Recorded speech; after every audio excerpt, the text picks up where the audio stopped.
Welcome back to this totally rad episode of the Project Gen X podcast. I am the tubular Alan Smith, along with... That's the gnarliest intro I've ever heard you try to do.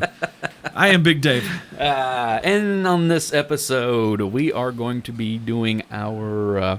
we started off as our 10 favorite 80s movies. Alan did it to me again. I have trouble paring this stuff down. And it went from... Well, it was supposed to be 10, and now I have like... A bunch, yeah. It's several pages worth. I've got 3 pages worth of stuff, and I didn't even put down everything that I really wanted to. I said, oh, it won't be that bad. And Dave and I are both sitting here making our lists, like sitting in silence, and all of a sudden I'm like, oh, damn it, I forgot about that one. Where am I going to put that? So we compromised, kind of. I said, okay, let's just do our top 15. So we're going to do our top 15 80s movies. It got worse after that, even, because... Then it was like, okay, let's leave out the horror movies, and we'll do our top 100 of horror. Here's a spoiler or a preview for Oktoberfest. We're going to come back and do our favorite 80s horror movies. I think we ought to just do horror movies and include the stuff that we love from the 70s too. Or maybe we just narrow it down to our 80s horror movies, and you have to actually make a list that's cohesive. That's never going to happen. I just want to love them all. I know. But yeah. So we're going to do our top 15. Maybe. Well, we'll see how it goes. We're going to do our top 15 with some honorable mentions. Favorite 80s movies. Obviously, these are movies that were released between 1980 and 1989. No cheats. So I did them in order of year. I went from 1980 to 89. I did not. And other thing, this is not a top, like a list in order of our favorite. This is just a list of movies that we love that are from the 80s. We did, obviously we did our top 80 songs a while back. We also did a deep dive into the year 1984, where we talked about movies and music and the singles that were released that year. The top 100 Billboard singles of the year. So yeah, this is kind of in line with that. These are always fun, and it's also a fairly easy thing to fall back on when we don't have a topic. So yeah, we're phoning this one in, guys. Well, we're not phoning. We're definitely not phoning it in. It's this was like I said, it was kind of one of those things. I had thought of this a few weeks ago, and I forgot to write it down because I have to write stuff down at my age, or else I'll forget about it. Huh? And then tonight, after we were recording, one of our other episodes. We're like, we need one more, and so we had decided we were going to watch another movie, and then talk about that. And then I remembered this. Yes. I was like, oh no, I've got this. This will be fun. And then Dave immediately was like, oh no, because anytime I told Dave to make a list of 10, I wind up with 10. With a couple of honorable mentions, and Dave winds up with a book. I end up with 10 to the nth power. For you math majors. Yeah, there you go. So nerds. So anyway, do you want to start or do you want me to start? I'm actually going to start back in 1980. Okay, so you're just going to go through. Are you going to go through year by year like you did with the music? Yeah. All right. Well, then I'm not, because that's I don't fine. have mine. This is why we work, because we have different ways of doing things. Let me guess. 1980. You have Empire Strikes Back. That is yes, absolutely. I do not have a Star Wars movie on here. Are you kidding me? I have both of them that came out in the 80s. Because I don't consider them 80s movies. But I know they were released in the 80s, but those movies transcend time and space. I'll give you they transcend time and space, but they were still 80s movies. Were you talking like quintessential 80s feel? No. It's the same thing like when we did our 80s songs. My list was stuff that reminds me of the 80s. Which meant I went with a lot of synth pop, and that kind of stuff. And you went from year to year of whatever meant something to you. Yeah, and so it was. I went autobiographical. Yeah, we did our lists differently then, and I'm sure we're doing them differently now. So high fidelity reference. There. Exactly. So was that your first one? That was the first one on 1982 or 1980. 80. Do you want to guess the other two? Oh, you have two of them from 1980. Yeah. 2 more after Empire. probably what you said earlier. What was it? Was it Scarface came out that year? No. You're probably not going to get either one. I don't know. Go well, yeah. The second one is the Blues Brothers. Oh, okay. Yeah, I do remember you saying that one. And Caddyshack. Okay. I love those movies. I really like the Blues Brothers. I do not care for Caddyshack at all. I do not. I don't get it. I never have. I've never thought it was funny. I mean, that's just me. Again, I still think it's funny. I watched it like a month ago. I know that at one time it was considered the most quoted movie of all time or something like that. It still is. And I have never gotten that movie. There are several movies like that I have just never gotten whatsoever. Oh, you got all of that one. Yeah. So, let's see. We're doing 15. Let's see. Where am I going to start here? I'll start with this one. Again, mine aren't in numerical order of any type. I'm just going to start at the bottom. My number 15, I've got Real Genius. That's a good one. Yes. Val Kilmer, one of his first roles. Great movie, man. Great movie. And I have quoted that movie many, many, many times. Sure. Of stuff, and some of them are kind of stuff we probably shouldn't say on the. Watch your tongue. My favorite. I'm gonna do it anyway. Oh, My favorite. Or one of my favorite, or two of my favorites. One of them is like when he's introducing people, he's like, "This is someone." He's like, "And this is Kent.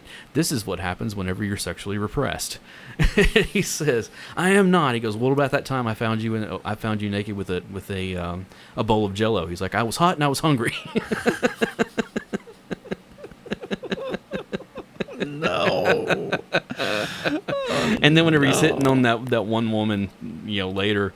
And he's like, "What do I have to do to impress you to get you to go out with me?" She's like, "Can you hammer a 6-inch spike through a 4-inch board with your penis?" Not presently.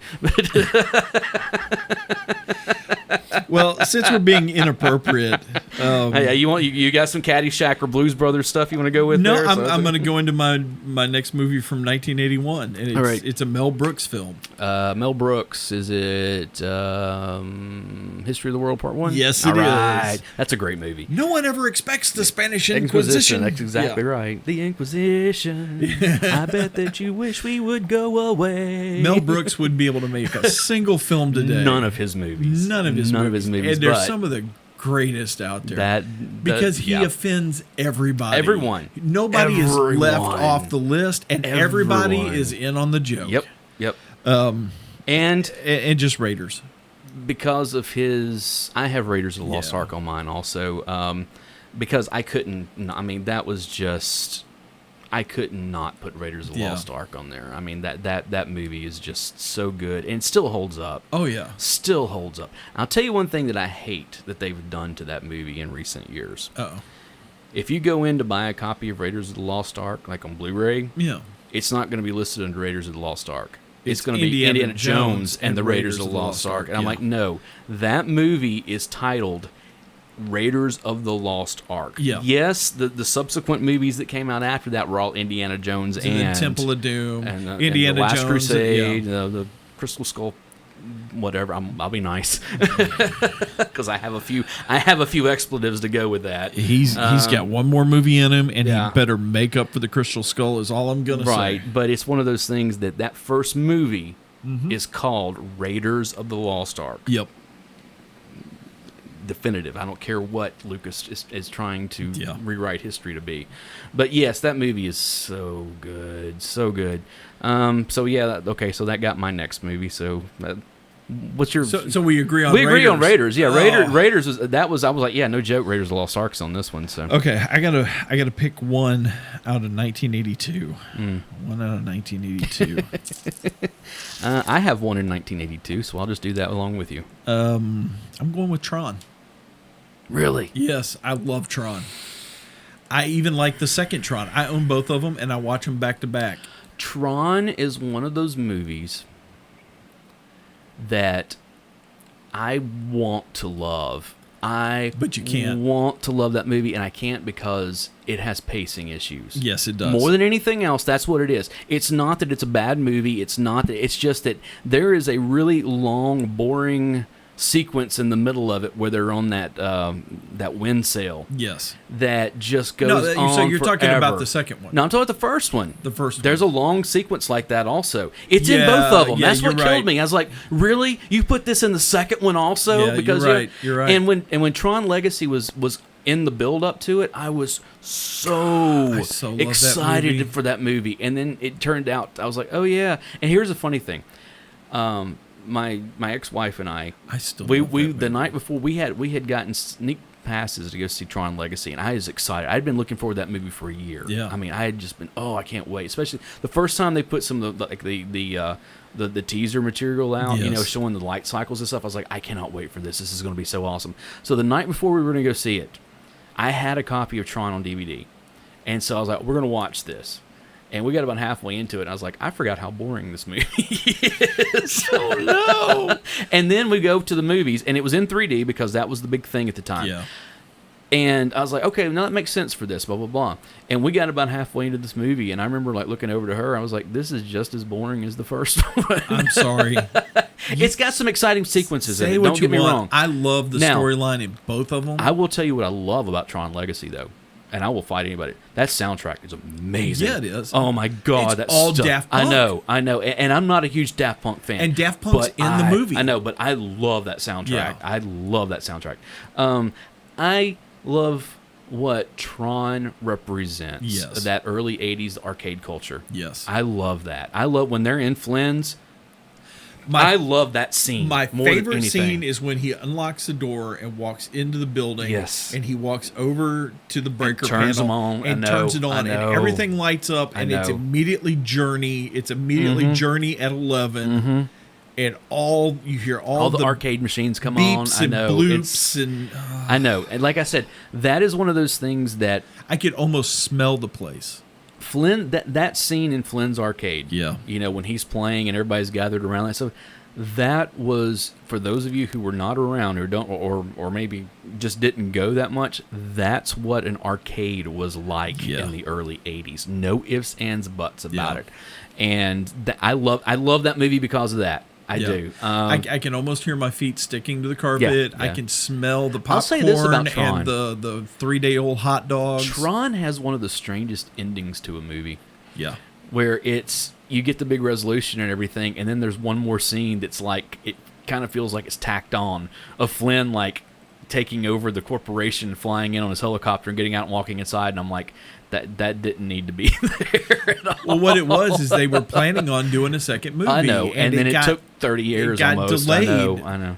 Well, because the thing is, it wasn't a successful movie. No. At all. And Like, it it should lost have money, been. and Legacy did the same thing. So, But they're was- talking about making a third I know, one, and I'm excited I know, about I know. it. I don't. Anyway, so So okay. So So my I'm, night. but just as honorable mentions in 82. This is Do the honorable mentions at the end. okay. Do them at the end All because right. I'm otherwise just- yeah. we're never going to get through this thing.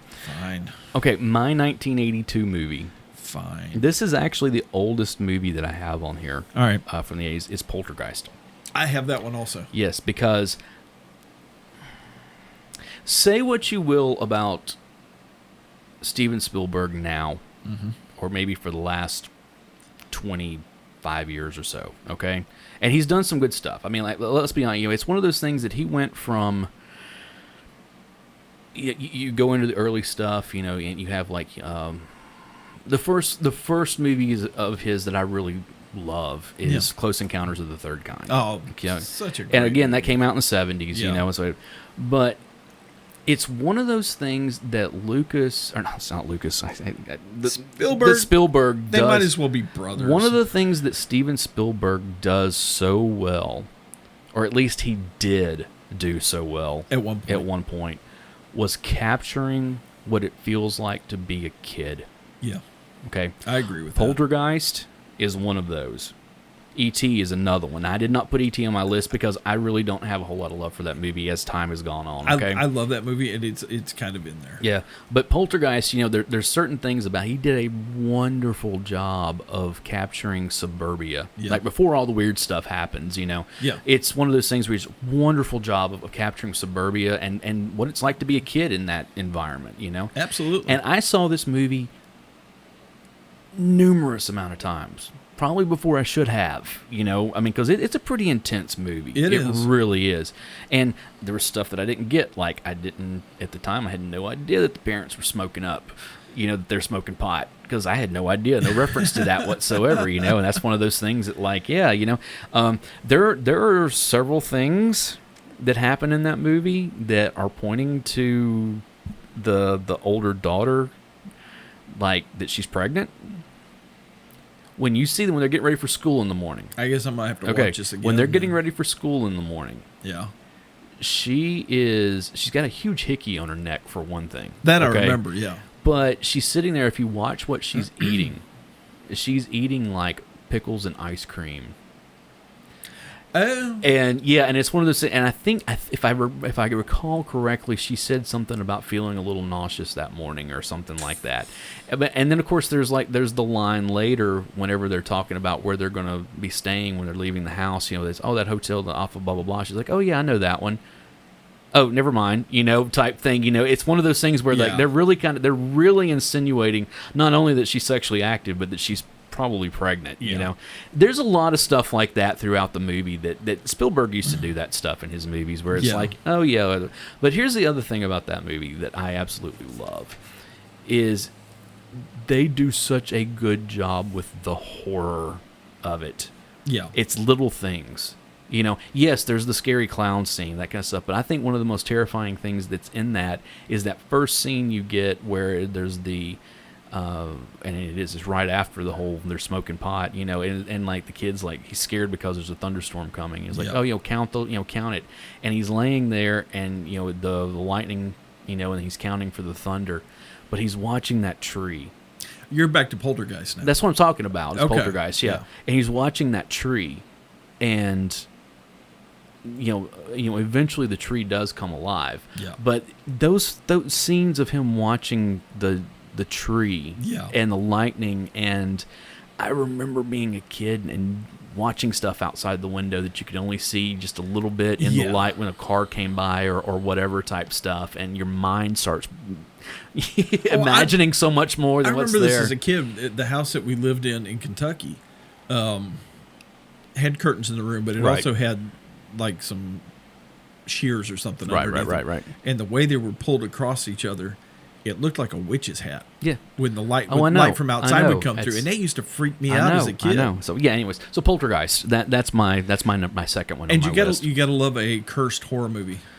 And there is, I mean, they have definitely of course the girl that played Carol Ann died a few years later when they were after they had completed the third one. Yeah. The older daughter was killed by her boyfriend after the production of the first one, like in between the first and second one. That's why they changed, or maybe they wrote her out. I don't remember the second one off the top of my head. Yep.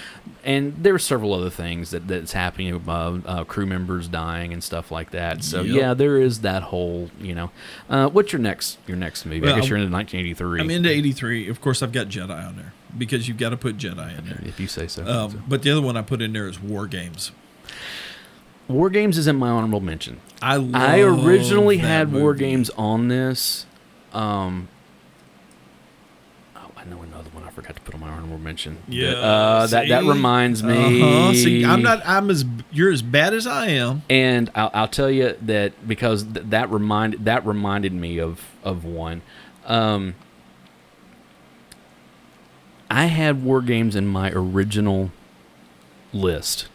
And I took it out to add something else in, and I don't regret it, but I kind of wish that, War Games was still on this because, again, that is, Matthew Broderick, Ali Sheedy, and the whole, of course, when we were growing up in the 80s, the whole, well, crap, I accidentally left another one off of here. I didn't mean to. No, I mean, I had it on here, and I apparently erased it. Yeah. But it's one of those things that, we grew up in a threat of nuclear war, and that's what this movie is. Hey, can somebody hack and do this? Will artificial intelligence start a war? This was a movie about Skynet before pretty Terminator much. happened. Yeah, pretty much. And you know what I mean? But I forgot Terminator too. Well. That's one of those movies that, like, I like the original Terminator, but Terminator 2 is the better of really the two. Is. that also means that I forgot another movie that probably should be on here, but well, never mind. There. No. You're as bad as I am. It's But just it's that fine. I'm willing, but actually, the suffer thing with is, though, I'm good with the 15 that I have here. Yeah. Yeah, I agree. War Games is a great movie, and it's one that even almost 40 years later, you can go back and watch it, and it's not... War Games is one of those movies that came out in the 80s, but it's not a quote-unquote 80s movie. Yeah. You know, I mean, it's not what you think of as the Brat Pack movies. No, not in the slightest. Even though Ali Sheedy's in it, you know, and Matthew Broderick, you know, and that kind of stuff. You've had him on your I mind know, for tonight. some reason. I said something earlier about the McConaughey of it all, and that's stuck in my head for some reason. Yeah. Yeah, that's a good one. That made my honorable mention, but Gotcha. that would be like the next, like right under, you know. Okay. Is that all you got for 83? For 83. 84 was a hard... 84, I have a few. I don't have any... Since I have several 84s, I'll just throw one on here out of that. Sure. Because I don't have anything older than that. I put... Which one am I going to go with? I put A Nightmare on Elm Street on there. I had that on my 84 list. Because that first Nightmare on Elm Street movie is scary. Yeah, it is. It's before Freddy Krueger became... a joke.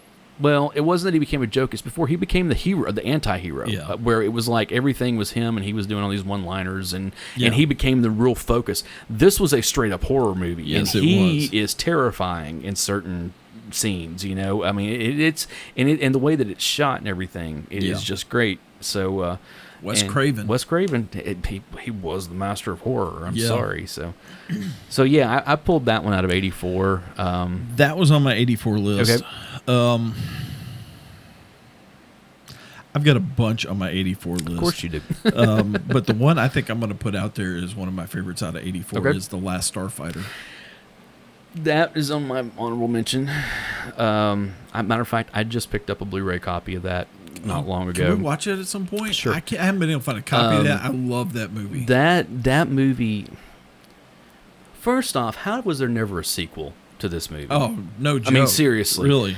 Secondly, how was there never a video game of that movie? I mean, it's a movie about video a video game. I know. Yeah. I mean, it just and again, it's that whole the trailer park that they live in. There is a video game there, and that was the thing.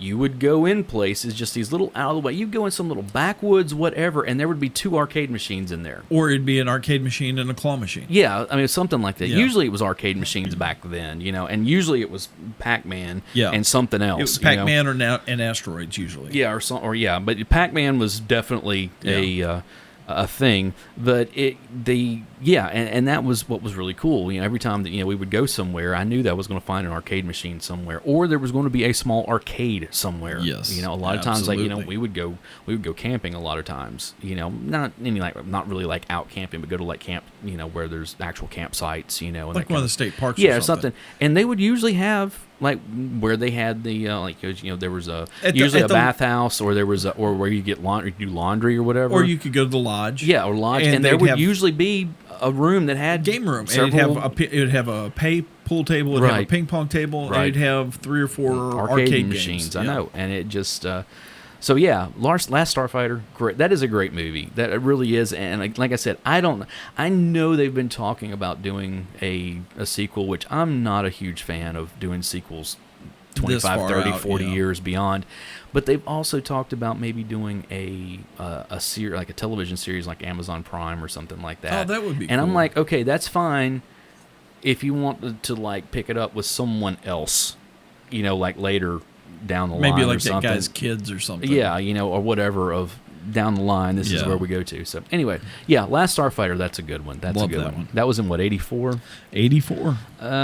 Okay, so let me pick another 84 here, since we're in 84. I'll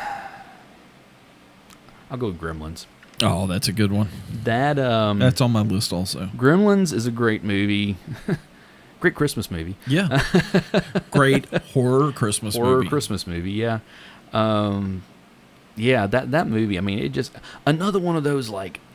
It was one of the movies that ultimately wound up causing the NC or the PG-13 rating. Yeah. That and Indiana Jones and the Temple of Doom, which both came out the same year.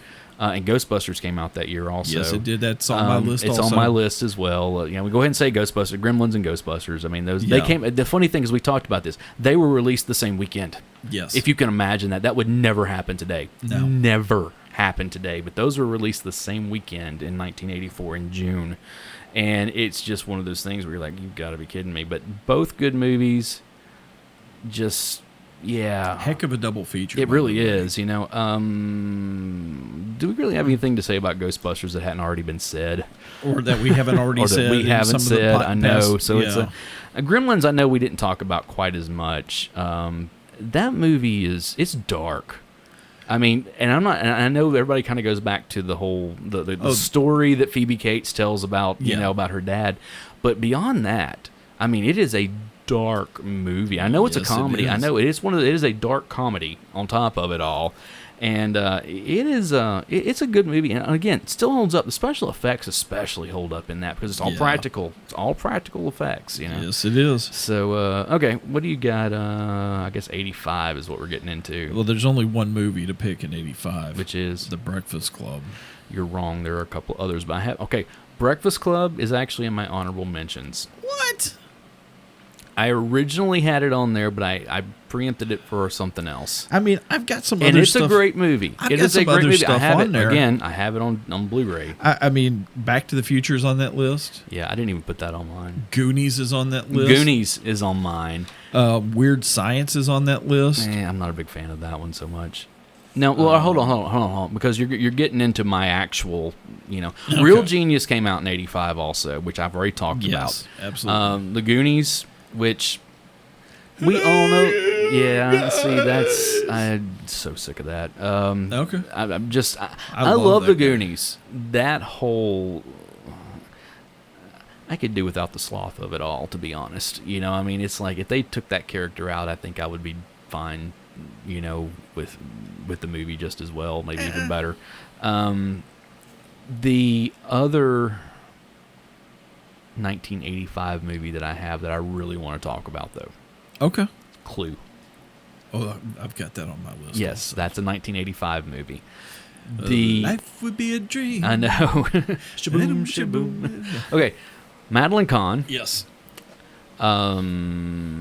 Christopher Lloyd. Yes. Martin Mull. Why don't we just pull it up here? Leslie Ann Warren. Tim Curry. Yes. Lee Ving. Who am I missing? Who was it that played Mrs. Peacock? I'm looking for the. God, what's her name? I'm looking for the cast now. Oh, what is her name? It's gonna kill me that I can't remember her name. Oh, Michael McKean played Mr. Green. I've got my Magic Witch Box out now. And what is... You had Eileen Brennan. Eileen Brennan, that's her name. As Mrs. Peacock. That's you had Tim Curry as Wadsworth, Madeline Kahn Mr. Body. Oh, no, actually, that was Lee Ving played Mr. Body. Yeah. Sorry. No, I'm looking at the cast list. Wadsworth. I just named them all. Yep. Eileen Brennan was the one that I missed. I knew because I could see her face but didn't know her name. But yeah, that, and what's cool Bill Henderson was a cop. What is so good about that movie is that when it was released, Jane Wiedlin was a singing kilogram. I know she was. When that movie was released, it was legitimately released with 3 different endings. Yes, it was. And depending on where you saw it, at what theater, depended on what ending that you got.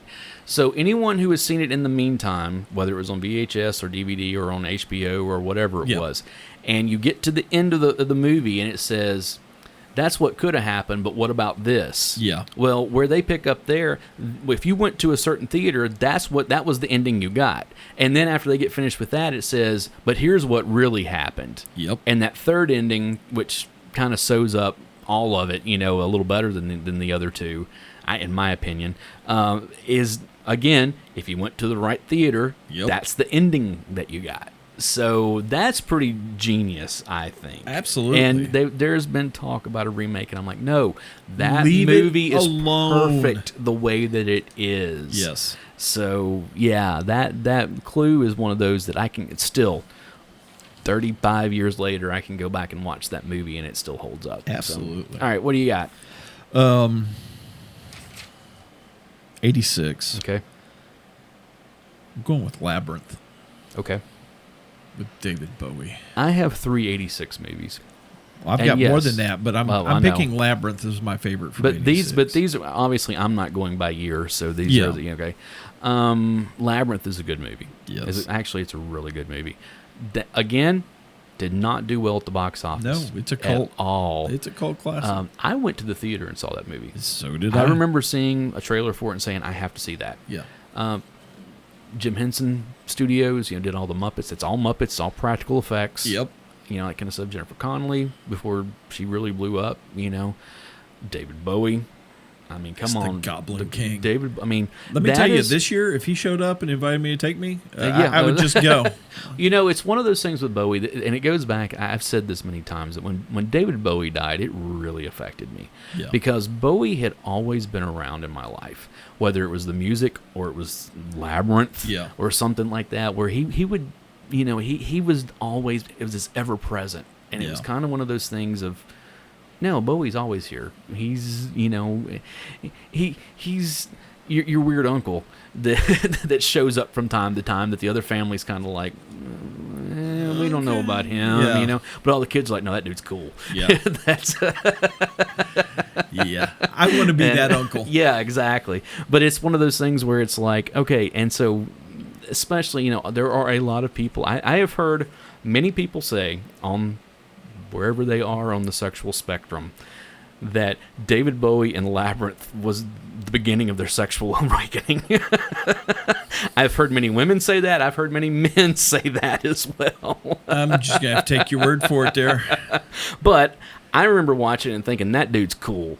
Yeah. That dude is cool. And not even really, I mean, I knew some of his music, but I at that point, at 13 years or 11 years old, Yeah. when that movie came out, not knowing just how cool David Bowie really was yet. That Yeah. would come later, and then I was like, oh no, that dude's That's awesome. a lot of people our age. Yeah. That's where they first got introduced to Bowie. That and Let's Dance. Yeah. Because those, and then you go back and you start discovering everything else, Yeah. It's like, yeah, even movie roles, you Yeah. know. And that's one of the things, we were talking about Christopher Nolan not long, earlier this evening.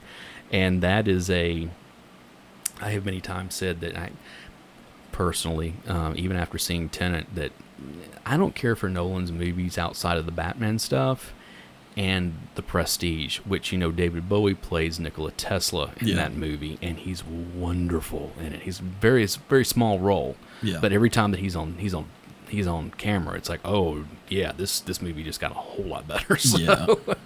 anyways, what do you got next? You're an 86, I know. Well, I just did 86. Oh, I'm sorry, you're an 86, that's right, That I'm was sorry. Labyrinth. 87. Mm-hmm. It's kind of a toss-up between Lost Boys and Some Kind of Wonderful. See, I don't even. Some Kind of Wonderful is a forgotten John Hughes movie. It is. It really is. But it's a wonderful little flick. It's a good movie, I'll admit, but it is kind of. It's been overshadowed by his other stuff. It is. and it is worth going back and revisiting. The Lost Boys. I'm sorry. I like The Lost love Boys. that movie. I like The Lost Boys more for the aesthetic that it brings than I do the actual movie, if that makes sense. It makes sense. Yeah. But you're wrong. Now, the soundtrack's amazing. It's The one of the best soundtrack's soundtracks amazing. ever. I'm sorry. I love this movie. It's a Corey movie, and it's like the best Corey's movie. I mean, that's... As far as I'm concerned, it's the only Corey's movie. Oh, come on. You've seen Dream Little Dream and License to Drive. Yes, I have. And this is still, as far as I'm concerned, the only Corey's movie worth watching.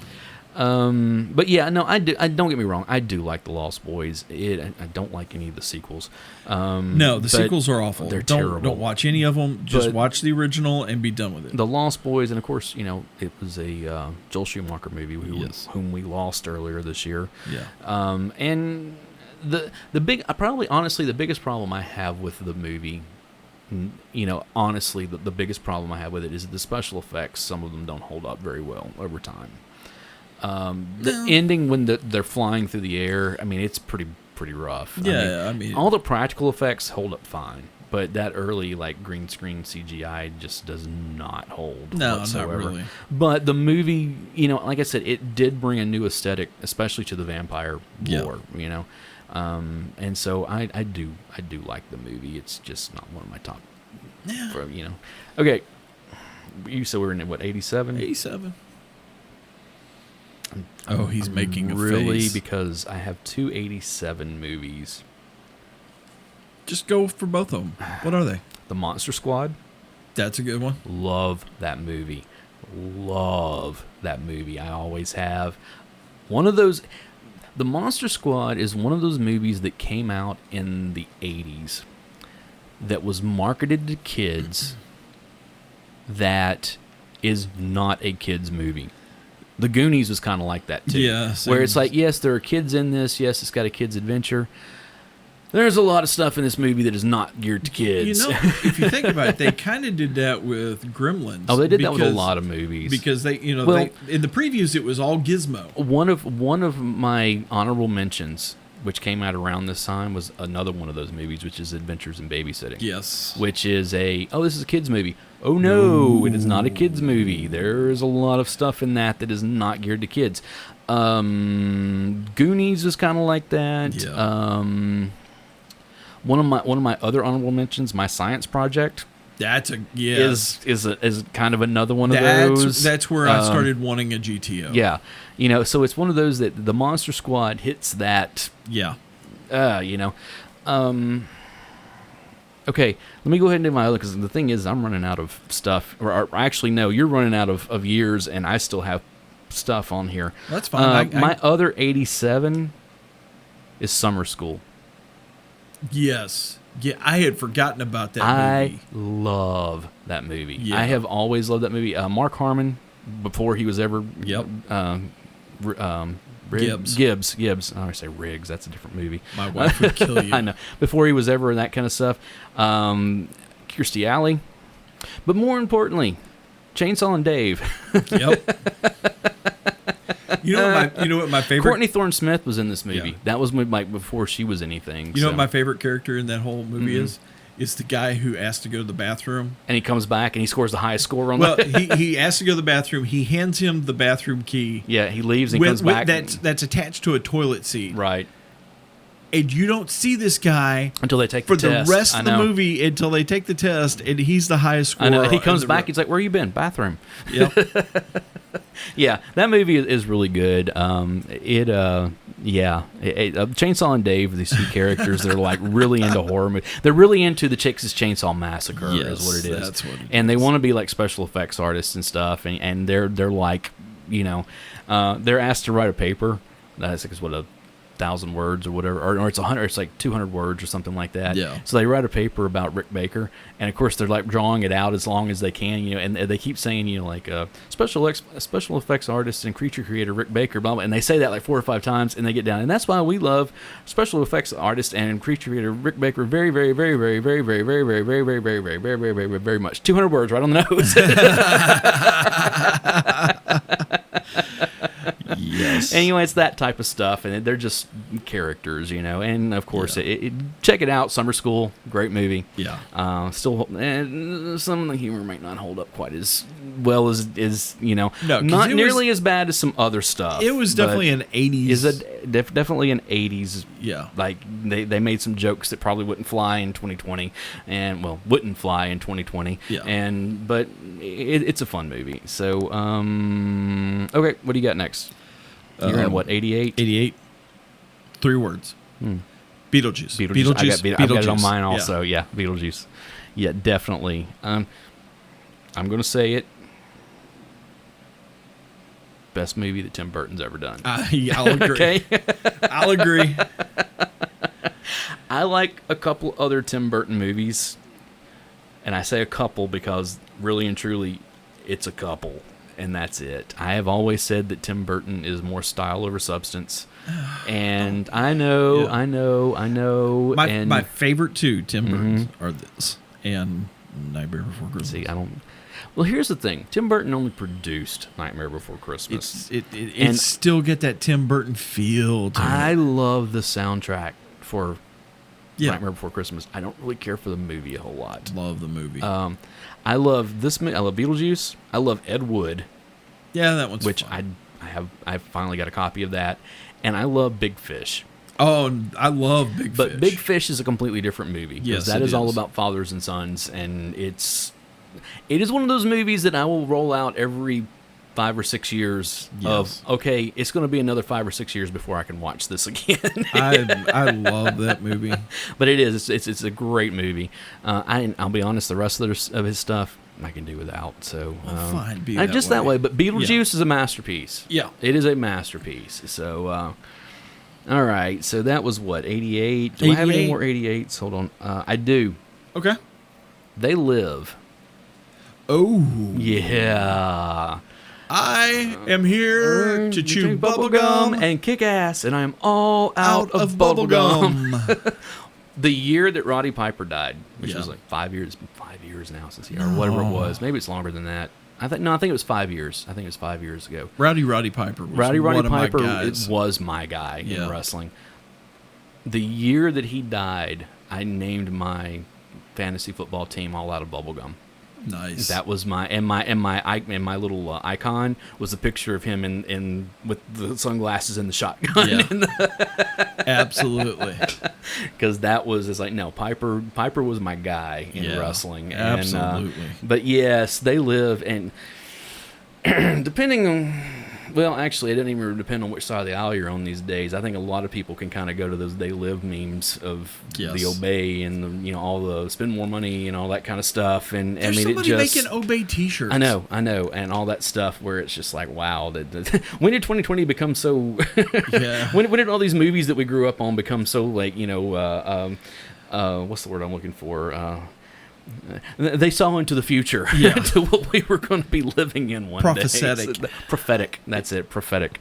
But yeah, They Live. I had to put that one on here because it's it's a sci-fi movie. It's a horror movie. It's an action movie. It's a drama. It's a social commentary. It's very much a social commentary, and just a great movie. Yeah. So all right, what do you have for 89? Dead Poet Society. Okay. I don't have it on any of my lists here. Love that movie. I have not seen that movie in a very long time. I remember it being very, very good, though. Yeah. That actually loosely based off of a private school here in Nashville. Oh, really? So I didn't know that part. So. Yeah. That movie, that was one of the... Not the first time, but that was one of the times that we saw Robin Williams in a serious role and realized just how good of an actor he is. Yes. Like in those dramatic roles. Back then there was Moscow on the Hudson was one that he had done back in the mid 80s somewhere. Yeah. That was kind of the first time we're like, oh, dude, that guy he's a dramatic actor. And then there was this, and then there was The Fisher King. Oh, and those were like I forget about The Fisher King. And those were, and he was nominated for an Oscar for The Fisher King. And it was one of those things where it's like, that's where all of a sudden we're like, no, Robin Williams is a really, and then there was also what was the one with, was it Matt Damon? Oh, you're talking about, where he plays the... Yeah, Good Will Hunting. Yeah. That was in the 90s. That was in the 90s. Yeah, but still, that's where he won his Oscar. Yeah. It was that for Best Supporting Actor. But he had also done another movie, I think it was called, was it Awakenings? Another dramatic role that he had done in his late 80s, early 90s or whatever, where they were like, man, this guy's going to win an Oscar one of these days. Yes. But yeah, Dead Poet Society is a good movie. I remember watching that and it really affecting me. The one kid that, wanted to be an actor and his dad wasn't going to let him, and he wound up killing himself because he was like, I don't want to have to have all these expectations on me somewhere down. And this is also one of those that, going back to our Fight Club, that interview that I talked about that Polinick did with Joe Rogan, where he said, as men, he said there's women every few years get a Sisterhood of the Traveling Pants or, any Steel Magnolias or whatever, type stuff that they can rally around. It's like, with men, we have two things. We have Fight Club and we have Dead Poet Society. Yeah. And I was like, you're right. You're right. These are the two times that we're told, okay, it's okay to feel something. And even since then, Fight Club has come under scrutiny of that's toxic masculinity and blah blah blah. And even then, you can almost lump the Deer Hunter in. Yeah, with that one too. yeah, but that's more for our dads than it is for us. Than It is, but I remember watching that. Yeah, it's a hard movie. Yeah, that is a tough movie to watch, and so yeah, Dead Poet Society. That's a good. I don't have an 89. Okay. But I have I have 3 more movies that I have that. That's fine. I got others I can add to the list. Well, that's the whole. It was 15. I know you kind of went through them by whatever, but here are my okay. What's your next one? Transformers the movie, which is the cartoon from '86. Okay. Again, 12 years old, going in. Hey, it's Transformers. At that age where I was 12. Yes. My friends that were older were leaving toys behind and cartoons and that kind of stuff, and I was still but I still liked the stuff, Yeah. And it's like, oh, they made a big movie, and then going in and like Optimus Prime dies in the first 15 minutes of the movie, as well as a few others, and it's just like, holy crap, and so it's one of those things that like, when they put out the 30th anniversary of this a few years ago, I went and bought the Steelbook version of it. They did they played it with the was it the Fathom Events played it a few years ago. I went and saw it again in the theater because I remember going and seeing it when I was 12 years old, type stuff. Yeah. I love that movie, and the soundtrack's wonderful. The soundtrack is wonderful. Really? Oh my goodness, I have to place it. Dude, it is 80s is everything, and it's a lot of like 80s hair metal, but not bands that I mean, but it's all done, and even like the Transformers theme song is done in that metal type. Yeah. It's really a good. And of course, that's where Stan Bush's The Touch comes from. And it's some iconic stuff. Weird Al's Dare to Be Stupid was on that soundtrack. Oh, was it really? Yeah. So I mean, it's that type of stuff. There's another movie that I can add. To UHF was on in '89. Yeah. I forgot that would. Yeah, that would probably need to be on here somewhere. My next one. Well, I can add movies in between. Okay. Never Ending Story. I loved that movie when I was a kid. I don't have quite the fondness for it as I get older now. This is where I have not seen it in a long time. I'll admit that. Atreyu. I know. Unfortunately, it gave us a shitty metal band, But that scene, the Bog of Sadness, I know, or the Bog of Sorrow, or whatever it is. Yeah, with the horse just gives up and goes with it, and it's like, wow, that's again kids movie. That's yes, absolutely. Okay, here you go. Little Shop of Horrors. Yes, absolutely. Okay. I am one of the 5 people who actually saw this in theaters. Okay, I didn't. This was This was a VHS rental for me, and I saw it in theaters and absolutely fell in love with it. And I know this soundtrack backwards and forwards. I love this movie, and it is. Oh man, I tell you what's really cool. They shot a different ending, an original ending to it, where Audrey 2 wins. Like, there's this whole sequence of like, really, a whole bunch of like Audrey 2's like taking over the world type stuff. That the theaters, the movie studio was like, we can't end this way. We're gonna have to go back. So they went back and reshot the whole, where they wound up beating the plant, and all that kind of stuff. But on the Blu-ray that came out, like the 30th anniversary or whatever, it's the ending is on there. Nice. The original ending is on there. And it's wonderful. Steve Martin. Oh, I know. As the dentist, Dr. Mushnick. Yeah.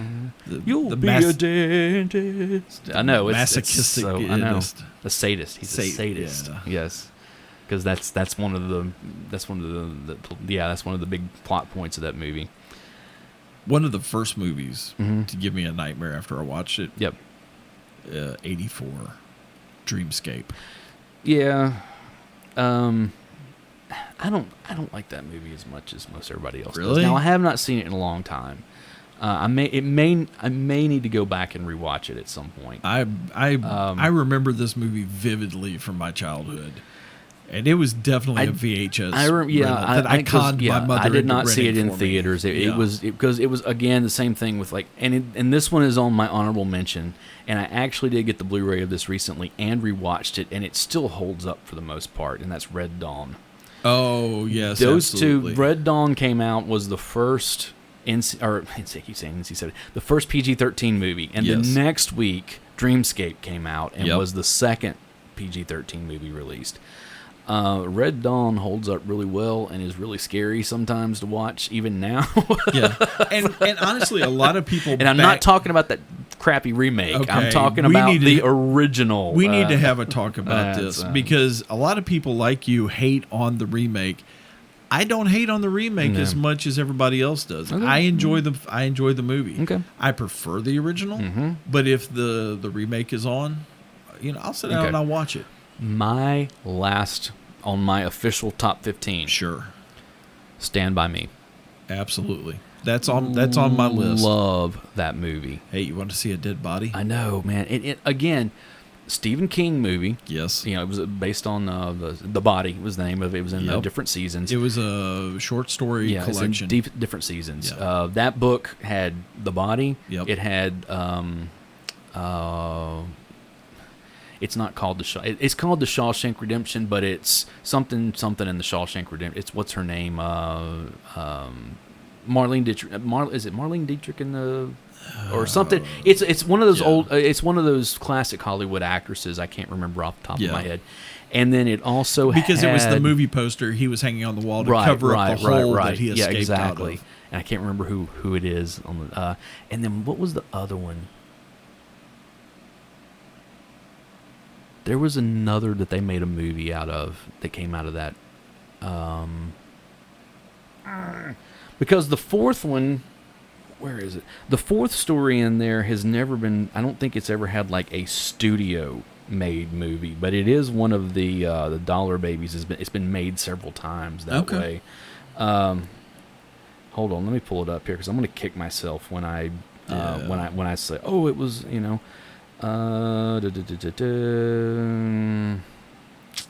Here it is.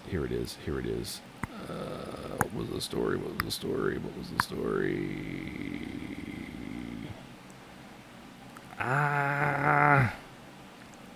Needful Things. No, it wasn't. That's not right. That's not right. Hold up. We'll do this differently. Just go to Wikipedia. Because that's a trustworthy source. Well, but it's more trustworthy than just having stuff. Yeah. Let's see. Quick facts. Different seasons. You've got to be kidding me. Rita Hayworth and The Shawshank Redemption. That's it, yeah. Apt Pupil. That was the other one. Oh, I always forget about Apt Pupil. Yeah. The other one is called The Breathing Method, which is the fourth. It's the Winter Tale. It's been made like a couple times. You know about the Dollar Babies, right? The Dollar Babies, basically, one of the cool things that Stephen King has done throughout his career is that he allows what he calls the Dollar Babies. Anyone who wants to make one of his movies, like it's like a film student, can license the rights for $1. Oh, okay. And they call them the Dollar Babies. I wish I'd known about that when I was in school. Yeah, so it's one of those things that you have to like fill out some forms, that kind of stuff. But you can license it for $1, and of course there's stipulations like it can't be shown in major theaters and that kind of stuff. But he wanted to help out film students, sure, and that kind of stuff. And that one, the Breathing Method, has been done. Now apparently there's supposed to be an actual production of it that they're going to make, somewhere in a studio. Yeah. But Apt Pupil, which came out in 2000 or something like that, which is about Nazis. That's a dark. Yeah, but that came out of this, and Rita Hayworth. That's why I knew that it was one of those old time, But Stand By Me is just so good, and Richard Dreyfuss is wonderful in that, doing the narrating, and even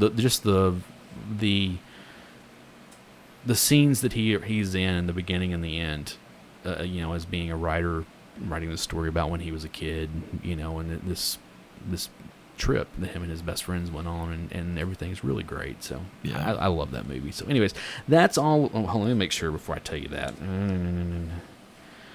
Yeah, we've talked about all of those. Now we're into. I have 3 movies on my best.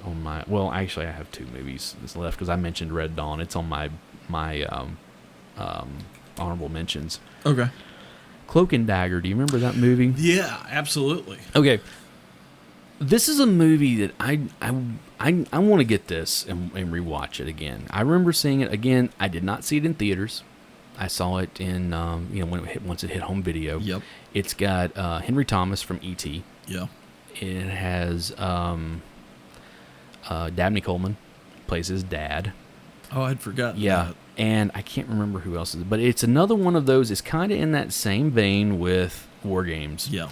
Where Henry Thomas loves playing this game called Cloak and Dagger it's a role playing game, and I forget, it's Jack something. I can't remember what the guy's name is. It's like the main character. You know, he really loves this character and all that kind of stuff. He's always playing. Well, they make a Cloak and Dagger video game. And it's for I think it's the Atari 5200 at the time or something. It's an Atari game is what it is. And he gets a copy of it and it won't play right. Well, what it is that he has typical 80s movie, especially kids adventure movie. There are I think Soviet secrets on this cartridge that they were using the video game to smuggle they were to smuggle it, and the spy that had them was compromised, and he wound up giving the game off or something. He winds up with it, and it's this whole thing of who's going to wind up with it, type stuff, and it turns into a real game of Cloak and Dagger. And it's a pretty good movie from what I remember. I have not seen it in a long time, but I loved it. I watched it no telling how many times when I was the other one that I have on here is Back to the Beach. Okay, I know. Back to the Beach. It is a Frankie Avalon and Annette Funicello movie. I have it in my honorable mentions because it was basically 30 years later. They're adults, they're married, they're older, they're middle aged. No, I remember the movie. And I was forced to watch it because I had two sisters. Lori Loughlin plays their daughter. They're going to who's going to jail now. Yeah, they're going to Martha Stewart jail. Yeah, they're going to see her, and she's living with her boyfriend, and they don't know it. And it's kind of this whole the parents and the kids and now the best thing about this movie, because the movie itself is honestly not that great. Wait, I'm going to tell you what the best part of the movie was. The end. No, where it was over. No, is the fact where you could return it to the rental. There are a bunch of songs in the movie. There's a lot of music in this movie. Okay, I love it because I know how campy it is. You get like Pee Wee Herman show up and he's doing Surfing Bird, and all this kind of it's like kind of junk.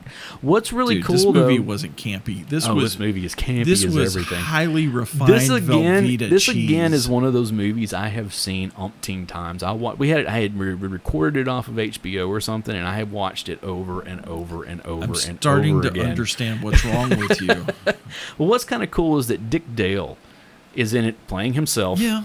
And he at this this club they go to, that they keep going to, Lori Loughlin works there, and her boyfriend, works there also, and he's the band leader, and they keep doing they do they're doing Dick Dale's hits. Out there having fun in the old warm California sun, and all that. And they're doing all this stuff. What's really cool though is some of like Fishbone winds up in this movie. I remember it's that. One of those things. Now, one of the other things, it's a very small cameo. Mm-hmm. There is a transition where they're inside the club, moving between scenes. I think Fishbone actually helps Pee Wee Herman. No, they do a song called Ska. Do the Ska or something like that. It's terrible. Right. It's terrible. Right. Annette Funicello sings a song about ska music, Yeah. But it's terrible. But it is Fishbone that it's like backing her up on this and everything. No. What a shocking surprise to everybody who went out and bought Fishbone albums after this movie came out. I know. The other thing is that they have this little maybe 20-second scene that's a transition while they're in the club going to it. And it's Dick Dale and his band playing, and they're doing surf. They're just doing surf rock. There's no singing. It's just the guitar. It's just the playing. Classic Dick Dale. Stevie Ray Vaughan is playing with them. And it's really awesome. It's wow, that is really cool. So what needs to happen is I need to borrow a copy of it and got it. Drop it into my video editor, cut the good parts out of it, and throw the rest of it in the trash. But it's one of those things that again, it's on my honorable mentions because it's not one of the best movies from that time, but it's one that I loved when I was young, and I have seen many, many, many times. And so. Oh, that's just what painful. else you got? My honorable mentions. I've got two. Okay. One is Fast Times at Ridgemont High. I've never really liked that movie. I like that movie. I really do not like Spicoli. That's a lot to do with it.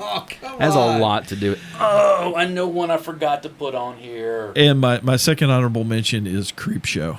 Okay, that's a good one. Creepshow is. Here's another spoiler for Oktoberfest. We're going to do an episode about Creepshow because that movie is just so good. Goody. Yeah, I know. Because you know that. Don't even give me that. So it's but I'm just saying for the audience. It's I was digging through my stuff and found it. You found it? Okay, yeah. I finally got a copy of it on Blu-ray. So it's hard to find. Yeah, it is. It's hard to find. It's not out of print, but it's not something you can just go over to. I haven't been able to find it on Blu-ray. I've got it on DVD. But it's not something you can just like go over to Best Buy and pick up either. No, it's but it's a good movie. Stephen King and George Romero. Yep. Before Tales from the Crypt. Yep. Yeah, absolutely. Yeah. Absolutely. Well, actually, no. You sure about that? Yes. Now, the show Tales from the Crypt, yes. There was a Tales from the Crypt movie that came out in the 70s. Really? Yes. That is very much the Tales from the Crypt. Okay, I was today's year old when I found that out. Then. You're not missing anything. It's pretty bad. Oh, so, okay. But there was a movie that came out in the 70s that's titled Tales from the Crypt. That is very much that EC Comics stuff. Gotcha. So it's got the Crypt Keeper, and all that. Okay. So it's not the one that we're used to. It's a different one, but it's there. What was the one that you were dying over because you forgot to put it on the list? One Crazy Summer. One Crazy Summer. Okay, here's the thing. You remember Better Off Dead? Yes. Okay. John Cusack. It was written and directed by Howland. Who is it? What? Savage Steve Holland. Okay. Okay. Savage Steve Holland did a spiritual sequel called One Crazy Summer, like 2 years after that. Okay. That is John Cusack. The love interest is Demi Moore. Okay. And Bobcat Goldthwait is in this movie. Okay. It is a wonderful movie. Like, it is just like, it's like that. You know that sequence in Better Off Dead when he's in the burger place and he's cooking and he's having the whole, like, where he imagines the patty comes alive and he's playing Van Halen and all that kind of stuff? Yes. Imagine a whole movie like that. That's basically what One Crazy Summer is. No. It's pretty awesome. It is pretty awesome. I'm sorry. So my favorite parts of Better Off Dead was every time the car with the big PA speaker. Yeah, I know. This is Howard Cosell. The two brothers that learned to speak English by watching Howard Cosell. Yeah. One Crazy Summer.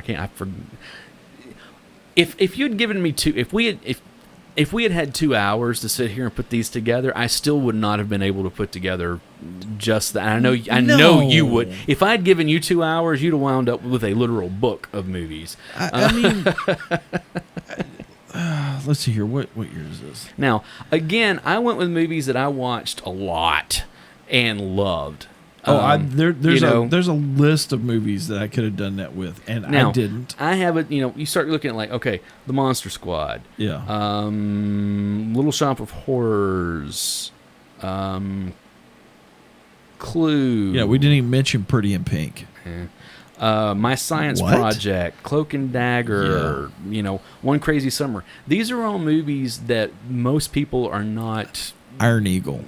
Yeah, I almost put Iron Eagle on here because I watched that movie so many times. Same with Highlander. I never really got into the Highlander stuff. So Big Trouble in Little China. I loved that movie. Not a big fan of that. I'm just going off of this one year. I know. Heartbreak Ridge. Yeah. I say what you will. The Wraith. There's a movie that we forgot about. That was definitely a USA Up All Night movie that I've watched. Because that movie is weird as everything. It is weird. And by that, I mean, it's not well put together at all. I still enjoy the movie. I know, it's Charlie Sheen and early Charlie Sheen. Yeah, it is. But yeah, that's our... Short Circuit was in... Short Circuit. I think it's Short Circuit's a good movie. Yeah, that was one that I really loved as a kid also. Crossroads. I liked that when I got older and really got into music a lot more than I liked it when it was released. Now, Karate Kid, neither one of us put on here, which is something that, Space Camp. Yeah. No, yeah. Dude, I loved Space Camp. I loved it. Young Joaquin Phoenix. Yeah. Like a real young Joaquin Phoenix. And Golden Child was the same year. See, We're talking about this was just in 86. Yeah. I'm not a big fan of Golden Child. So. What? Come on. I never found it funny. So that's just me. Yeah. I have my own, you didn't like Back to the Beach. I did. So, that's well, we know what's wrong with you mentally now. That's what the difference is. But like I said, if you look at my list, I have stuff that not the big popular movies. Yeah. But they're movies that I latched onto for whatever reason. So, I completely cut out every horror movie that I listed. Yeah, well, we're going to come back to that. So it's so anyways, that is our list of our favorite 80s movies. And some of our favorite 80s movies. Yes. As a matter of fact, that's what I'm going to call this. Some of our favorite 80s movies. Absolutely. So anyways, guys, get in touch with us. Let us know what your favorite 80s movies are. You can get us for email. It's projectgenxpod@gmail.com. All of our social media, whether it is Instagram or Facebook or Twitter or Parler or I don't know, do we have anything else? I'm sure we do. I don't know. You can find us under Project Gen X Pod. Yeah. Everything's under that. And of course, go to our hub at caffeineingsleepingpills.com. And there's going to be more coming up there. My internet is finally fixed. I know you guys heard me talk about that before, but that finally, it only took them 3 weeks. Dude, he got fiber, and I got fast internet on top of it all. And I did a speed test, and I am thoroughly jealous now. So you have to get that at your house. Now. Can't get fiber at my house. Well, don't worry. I found out that the reason why I have fiber at my house now is because AT&T was making me get it because they've been throttling my internet. They've been doing it to everybody around here to force them into throttling your internet. They were purposely shutting it off to irritate you. They were shutting it off at 3 o'clock in the morning, and it didn't come back on until like 6 o'clock at night or later sometimes. Yeah, and it's like, this is irritating. So, and the technician flat told me that it was a forced upgrade. AT&T, less bars in more places. Well, apparently now I have all the bars. You jerk. So anyways, guys, thank you so much. This is our last episode before we head into Oktoberfest, and we got some cool stuff coming up. Remember, we're going to do double episodes, and I say double episodes, that means twice a week. Yep. And Tuesdays we're going to have and Thursdays. fun because why, Dave? Because it's the most wonderful time Exactly. of the year. Absolutely is. So everybody, thank you once again for listening. I am Alan Smith. And I'm Big Dave. And we'll see you next time. See ya.